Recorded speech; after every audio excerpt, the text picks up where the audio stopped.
Now, more than any other time in human history, we're experiencing more change more often than ever before. It's a change storm, and it can feel like it's raining down on us, and there's hailstones pelting us, and there's that sideways rain, and it's even raining cats and dogs and even men. There is no escaping change today. So why are we so bad at coping with it? Now, I'm no stranger to change. I come from an elite sports background, having played volleyball for Australia and on scholarship in the States at college. I started my career as a journalist, working with USA Today, and then moving to large multi-corporate or multi-country organisations where I coached senior executives. But a couple of years ago, I was on holidays with a friend when I had a motorbike accident and I nearly died. But that wasn't the worst of it. The worst part wasn't being told I'd probably have to have my leg amputated. The worst part wasn't the 3 months in hospital, the 12 surgeries, the years of pain and rehab. The worst part was a few months after the accident, shortly after I got home. One day I started crying and I wheeled myself into my bedroom and put myself into bed, and that's where my husband found me when he got home from work that night. And that's where I stayed, crying for the next 4 days. It was the start of a very long journey to regain my mental health. And when I got out of that dark space, I started talking to people who'd been through major life changes. And I went from feeling alone and confused about what I'd gone through to feeling indignant that so many people I spoke to had similar stories to mine. They had been through major change and they hadn't coped. So I ask you again, why are we not able to deal with this change when we all know it's happening? So being an ex-journalist, I've spent the last few months talking to people around the world.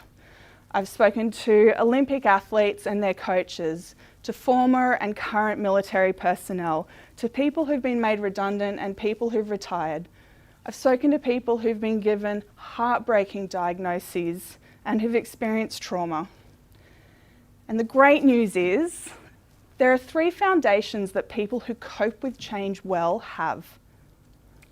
Now, this isn't to say that those people don't feel pain. When things go wrong, they still experience the stress of the situation, but they bounce back faster and they don't let it overwhelm them and lead them to depression. So I'm guessing you want to know what those 3 things are. So firstly, they have purpose and meaning in their life. And for a lot of us, that means our job, but there is variety here. It's what gets you out of bed in the morning. It's having goals and commitments. The second thing is they've got strong social bonds. They've invested time into a core group of people that they feel they can depend on. They also often have a wider community of people around them due to things like church, sports groups, and volunteering activities. The third thing these people have is that they practice and prioritise health and wellness habits.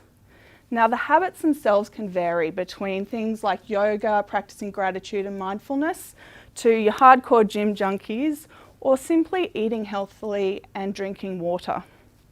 But they prioritise those habits in their lives over the other things that get in the way of day-to-day life. Now, you're probably wondering what happened to me and how I got myself out of that mental health hole. And to be honest, it was dumb luck. 2 things happened around the same time.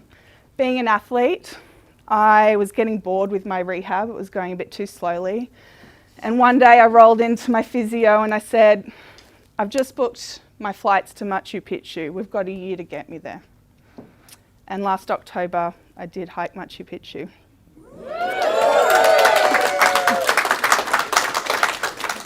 But that gave me a goal, gave me a purpose, and it lit a fire. The second thing that happened around the same time is a good friend of mine railroaded me into coaching Sydney's LGBTIQ first ever competitive volleyball club. And what I didn't know at the time is that those crazy, loving, fabulous men would give me back my community and those social bonds that I'd lost when I'd come home from hospital all of a sudden. Can't thank them enough. So there's two things that I want to leave you with today. Firstly, if you're going through change, please know that you're not alone if you're struggling. Secondly, you will all go through change at some point in your future. So take stock of your life. Look at those three things. Workaholics in particular, make sure there is balance and you're investing in your social bonds and the people around you, and that you're taking time to look after yourself. Thank you.